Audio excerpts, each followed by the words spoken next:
सरा पाठीमागा सरून आनंद घ्या.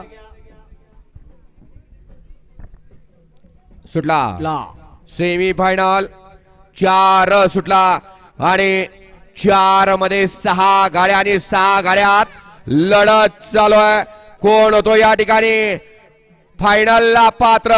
सुंदर अशा गाड्या बाजार गाड्यावरती लक्ष द्यायचंय. शेवटच्या क्षणाला बाजी कोण मारतोय.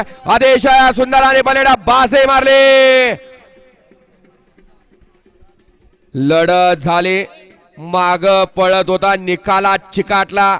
निकाल गेला. थर्ड अंपायर कॅमेरामॅन कडे एसटीसी लाईव्ह मध्ये सेमी फायनल 4 चा निकाल द्यायचा आहे. सेमी फायनल 4 चा निकाल. सेमी फायनल 4 चा निकाल. निकाल आणि निकाल. सेमी फायनल 4 चा निकाल. तास क्रमांक 5 वरून धावलेली गाडी खंडावा प्रचंड पंजाब राजा सुधावा निटके. टॉपचा सुट्टी मेकर सुनील सुळे यांचा आधार किंग सुंदर आणि ओम डावर आडेगावकर यांचा लक्ष. ही गाडी फायनलला पात्र. विजया बैलगाडी मालकाचं त्यावर